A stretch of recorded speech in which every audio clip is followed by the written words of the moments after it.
Students, आज मैं doctor Rita Devi Singh समाजशास्त्र विभाग की ओर से बीए पार्ट फर्स्ट का पेपर फर्स्ट समाजशास्त्र का परिचय में क्या सिलेबस है उसका वर्णन करने जा रही हूँ। बीए पार्ट फर्स्ट के इस पेपर में सारे सिलेबस को 3 भागों में विभक्त किया गया है, यूनिट 1, यूनिट 2 और यूनिट 3। यूनिट फर्स्ट में हम अंडरस्टैंडिंग ऑफ सोशियोलॉजी का वर्णन करेंगे कि समाजशास्त्र क्या है। समाजशास्त्र के सबसे पहला है समाजशास्त्र के उद्भव के कौन कौन से कारण हैं, कौन कौन सी ऐसी क्रांतियाँ आई हैं, जैसे फ्रांस की क्रांति, औद्योगिक क्रांति एटसेट्रा। इन सब का हम इसमें वर्णन करेंगे और समाजशास्त्र कैसे उद्भव हुआ और कौन इसके जनक माने जाते हैं उनका वर्णन किया जाएगा। दूसरे भाग में समाजशास्त्र का अर्थ क्या है, समाजशास्त्र की प्रकृति क्या है, इसकी विशेष सामग्री एवं विषय क्षेत्र का वर्णन किया जाएगा। जैसे कि समाजशास्त्र के अर्थ के संदर्भ में हम यह जानते हैं कि समाजशास्त्र की कोई एक निश्चित परिभाषा नहीं है।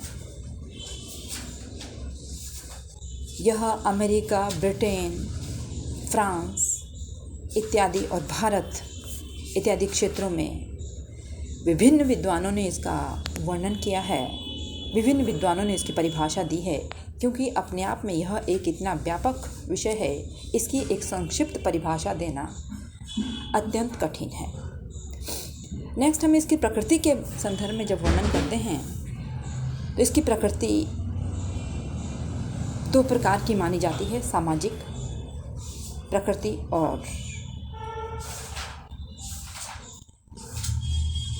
एक प्रकृति में समाजशास्त्र को विशिष्ट विज्ञान के रूप में परिभाषित किया जाता है, जिसमें August Comte, Emile Durkheim, Max Weber, Sorokin इत्यादि ऐसे समाजशास्त्री हैं जिन्होंने समाजशास्त्र को एक विशिष्ट विज्ञान का दर्जा दिया है। अर्थात इनका कहना है कि समाजशास्त्र अपने आप में एक प्राकृतिक विज्ञान ही है। परंतु दूसरी ओर समाजशास्त्र में ऐसे भी वैज्ञानिक हैं जिन्होंने समाजशास्त्र को एक प्राकृतिक विज्ञान मानने से इनकार किया है, क्योंकि समाजशास्त्र में इनका कहना है कि वे सभी विशेषताएं नहीं पाई जाती है जो कि प्राकृतिक विज्ञानों में, जैसे फिजिक्स, केमिस्ट्री, जूलॉजी, बॉटनी, भूविज्ञान इत्यादि में। इसलिए इसकी प्रकृति को भी दोनों ही रूपों में देखा जा सकता है, ये प्राकृतिक भी है और सामान्य भी है। यदि हम विषय सामग्री के संदर्भ में और विषय क्षेत्र के संदर्भ में भी वर्णन करते हैं तो ये भी अपने आप में अधिक व्यापक है, इसका क्षेत्र इतना संक्षिप्त नहीं है। It's a very comprehensive subject. Third भाग है यूनिट फर्स्ट का कि समाजशास्त्र एवं अन्य सामाजिक विज्ञान, अर्थात जैसे समाजशास्त्र का इतिहास के साथ क्या संबंध है, समाजशास्त्र का इकोनॉमिक अर्थशास्त्र के साथ क्या संबंध है, समाजशास्त्र का रसायन शास्त्र के साथ क्या संबंध है, इस तरह से अन्य विज्ञानों के साथ कैसे ये संबंधित है, इसका भी हम विस्तृत रूप से वर्णन करेंगे। यूनिट फर्स्ट का चौथा भाग है समाजशास्त्रीय अध्ययनों का वैज्ञानिक और मानवीय अभिमुखन, यह अर्थात समाजशास्त्र को वैज्ञानिक आधारों पर इसमें इसकी प्रकृति का वर्णन, इसके विभिन्न परिप्रेक्ष्यों का वर्णन किया गया है कि समाजशास्त्र का परिप्रेक्ष्य वैज्ञानिक है या मानवीय है, इसका पर्सपेक्टिव क्या है, इसका वर्णन हम इसमें करेंगे। यूनिट सेकंड में हम यहाँ पे ये एक्सप्लेन करने जा रहे हैं कि what are the basic concepts of sociology, समाजशास्त्र की मूल अवधारणाएं क्या क्या हैं।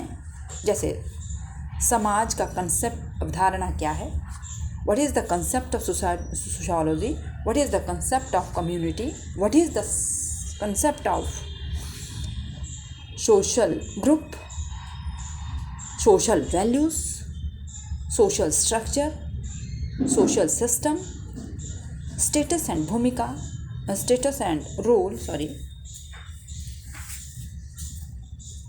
social processes का, इन सभी का क्या कंसेप्ट है और ये इन सभी की मूल अवधारणाएं क्या क्या है, इसका वर्णन हम डिटेल में करेंगे। यूनिट 3 में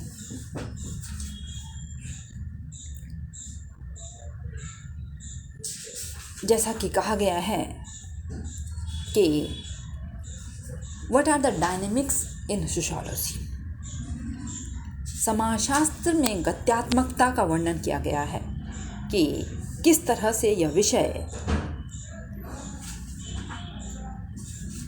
परिवर्तनशील होता है।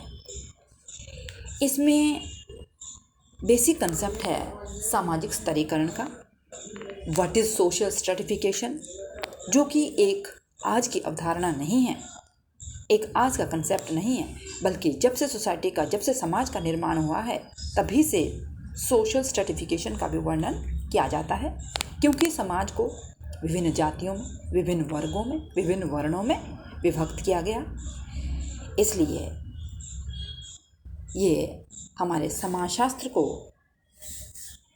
परिवर्तित करने के लिए अधिक सहयोगी माना गया है। सामाजिक गतिशीलता का वर्णन भी, सोशल डायनेमिक्स, कैसे समाज में गति आती है, समाज को परिवर्तित करने के कौन कौन से आधार हैं, कौन कौन से स्वरूप हैं, कौन कौन सी ऐसी मूल आवश्यकताएं हैं जिसके आधार पर समाज में परिवर्तन आता है।